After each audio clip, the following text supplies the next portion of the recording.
కాసేపు రాజుగారు వస్తారు, రాజుగారి దగ్గర బాగా డబ్బు ఉంది, అక్కడ వాడుకుంటున్నాడు, ఇక్కడ తీసుకుంటున్నాడు, వాడికి అందిస్తున్నాడు, అది ఇస్తున్నాడు, అబ్బో మనం తట్టుకోగలమా, రఘుపతి గారి పరిస్థితి ఏంటి అని కొంతమంది మాట్లాడుకుంటున్నారు. అన్ఫార్చునేట్ మన పార్టీ నాయకులు మాట్లాడుకుంటున్నారు. దయచేసి మీ అందరికీ కూడా ఒకటే చెప్తాను, రఘుపతిని ఓడించగలవాడు ఈ నియోజకవర్గంలో ఎవరు లేడు. సరే అది ఆర్థికంగానే సరే, కండబలంతో సరే, గుండె బలంతో సరే, పిచ్చి పిచ్చి మాటలకి ఊరికి పిలిపోయేవాడు కాదు. నేను ఒక ఆయన వచ్చాడు, 2 సార్లు ఓడిపోయినప్పుడే మళ్ళా 3వసారి వచ్చాడు, 9 మాట ఎవడో లేనట్టు అలాగే అని చెప్పి ఏదో పెద్ద పెద్ద రావకేకులు పెడితే ఆయన పెద్ద పోటుగాళ్ళగా, ఆయన పెద్ద రౌడీలాగా, మనందరం భయపడిపోయి అనేవాళ్ళగా బాధ్యత తెలియదు. నేను చూస్తాను, నేను ఓడిస్తాను, 2 సార్లు ఓడిపోయాడు, 3సారి ఓడిస్తాను, ఏ పార్టీలు వస్తారు రా, ముగ్గురు కలిసి కట్టకట్టుకొని వస్తారు, విడివిడిగా వస్తారు.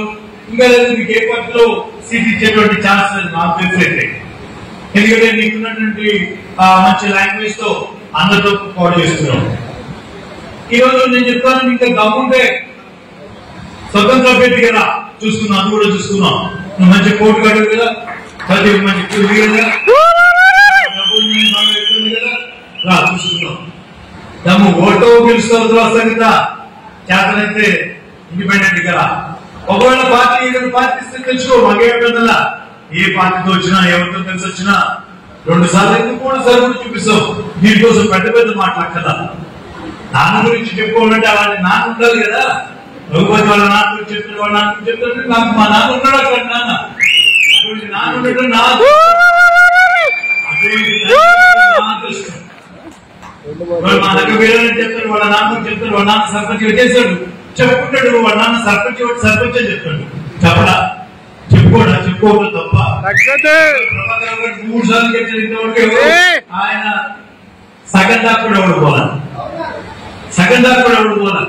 మరి ఆయన టచ్ చేయడానికి 3 సార్లు గెలిచినటువంటి రికార్డు ఈ రోజు దాకా ఎవరు టచ్ చేయాలి. మరి అది ప్రభాకర్ కెపాసిటీ. ఈ రోజు బాపట్ల గురించి మాట్లాడాలంటే ఏం మాట్లాడతారు? బాపట్ల ఎడ్యుకేషన్ సొసైటీ ప్రభాకర్ గారు పెట్టారు, బాపట్ల నీటి దోతలు ప్రభాకర్ గారు ఇచ్చారు, పాఠకాలు ఇచ్చారు, ప్రభాకర్ గారు ఇచ్చారు, మా ఊరి కరెంట్ వచ్చి ప్రభాకర్ గారు ఇచ్చారు. నేను చెప్పి మాట్లాడాను. మీ అందరూ అయితే ఏ ఊరికి వాళ్ళ గ్రామస్తులు చెప్పేటువంటి మాట నేను చెప్తున్నాను.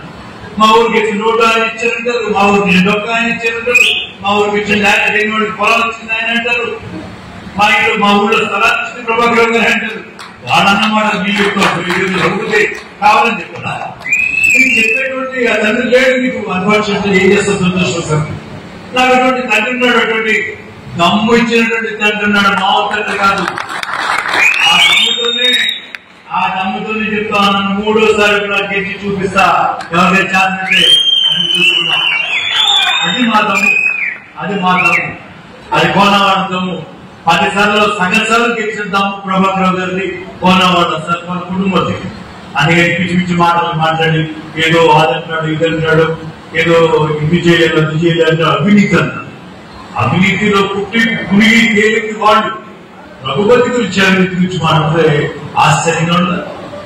ఈరోజు బాపట్ల జరుగుతున్నటువంటి అభివృద్ధిని ఓరవలేక ఈర్ష్యతో ఏం మాట్లాడదో తెలియక నేనంట స్పందించట్లేదట. నేను స్పందిస్తే చాలా కేవలం అవుతుంది.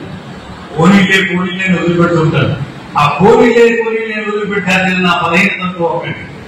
నేను గొంతు విప్పితే చాలా తేడాగా ఉంటుంది. రఘుపతి వంకాయ తీసేస్తారు, ఎవరిని వదిలిపెట్టండి. చాలా తేలిక తీసుకోక చాలా ఇక్కడ తీసుకుంటే చాలా దూరం అవుతుంది.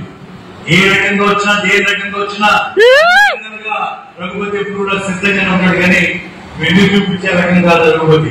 నన్ను పరిగెత్తిస్తావా, నన్ను పార్పేట్ చేస్తావా? ఎందుకురా? దేనికోసం? జిల్లా చేసిందానికి రఘుపతి పార్పేట్ చేస్తావా? బాపట్లకి మెడికల్ కాలేజ్ తీసుకొచ్చిన దానికి బాపట్ల నుంచి పరిగెత్తి చేస్తావా? ఏముందని నువ్వు ఏం చేసావని నీ కెపాసిటీ ఎంత? అసలు నువ్వేం చేయగలవు? ఏమి కాకుండా మారిపోయావు. ఈ బాపట్లను వదిలిపెట్టి తెలుగుదేశం నాయకుల కార్యకర్తని వదిలిపెట్టి వాళ్ళ వ్యాపారాలు కోరి నీ ఆశను తప్పించుకోవడానికి నువ్వు పారిపోయావు. నాకున్నటువంటి ఆస్తులన్నీ అమ్ముకొని వదులుకొని ఇక్కడికి వచ్చి ఈ బాపట్ల జిల్లా చేతులకు వచ్చినటువంటి రఘుపతికి నువ్వు సవాల్ విసర్తమా? ఎంత అసహ్యంగా ఉంది కదా. వాడు మాట్లాడుతూ మనం సమాధానం చెప్పకూడదు, యాక్చువల్ చెప్పాల్సిన అవసరం లేదు, పాపం బాధపడుతున్నాడు, నేను సమాధానం చెప్పట్లేదని అడుగుతున్నాడు కాబట్టి వాడు సమాధానం చెప్తున్నారు తప్పించి సమాధానం చెప్పదగ్గ స్థాయి కూడా అవతల వాడికి లేదని కూడా ఈ సందర్భంగా చెప్తా ఉన్నాను. ఇటువంటి క్రమంలో వైఎస్ఆర్ కాంగ్రెస్ పార్టీని మనం అందరం సంఘటితంగా జగన్మోహన్ రెడ్డి గారికి వైఎస్ఆర్ కాంగ్రెస్